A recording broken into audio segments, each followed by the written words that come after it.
এ পর্যায়ে নির্বাচনের আরো খবর, এবার কুমিল্লার দাউদকান্দির নির্বাচনের খবর জানবো এবং সেখান থেকে সরাসরি যোগ দিবেন আমাদের সহকর্মী হাবিবুর রহমান। হাবিব, আমাকে শুনতে পাচ্ছেন? হাবিব, সকাল 9টা থেকে বিকেল 5টা পর্যন্ত তো ভোট গ্রহণ চললো। এখন সেখানে পরিস্থিতি কেমন দেখছেন? ভোটার উপস্থিতি কেমন ছিল এবং কোনো ধরনের বিশৃঙ্খলার ঘটনা ঘটেছে কিনা এবং আইন শৃঙ্খলা বাহিনী কতটা তৎপর ছিল আমাদের জানাবেন।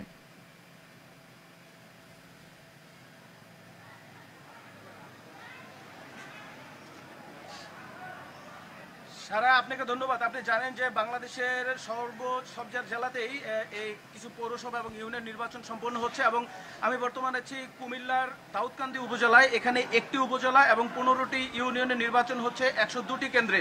এখানে প্রায় 2,73,000-এর মতো ভোটার আছে এবং আজকে মাত্র 2টি কেন্দ্র ব্যতীত প্রায় 100টি কেন্দ্রে ভোট সুষ্ঠুভাবে সম্পন্ন হয়েছে।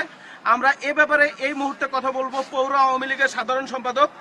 ওনার কাছে জানতে চাইবো আসলে ওনারা ভোট কার্যক্রম কিভাবে সম্পন্ন করলেন এবং কি পরিমাণ ভোটার সেখানে ছিল। ধন্যবাদ এশিয়ান টিভিকে।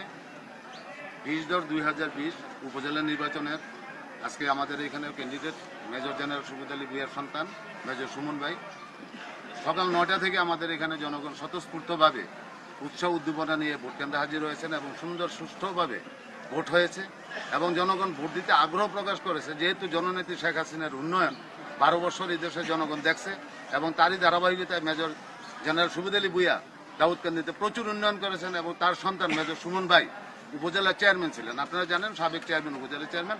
বর্তমানে ওনার কাজকর্মে আকৃষ্ট হয়ে ইয়াং জেনারেশন এবং ভোটাররা স্বতঃস্ফূর্তভাবে মেজর সুবিদ আলী ভূঁইয়ার সন্তান মেজর মোহাম্মদ আলী সুমন ভাইকে ভোট দিতে ইচ্ছা প্রকাশ করেছে এবং ইচ্ছা দিচ্ছেন ইনশাল্লাহ।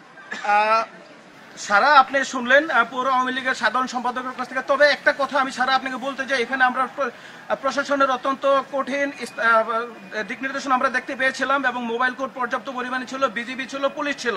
তো এই ছিল কুমিল্লার দাউদকান্দি উপজেলা থেকে সারা আমার কাছে সর্বশেষ। জি হাবিব, আপনাকে অসংখ্য ধন্যবাদ।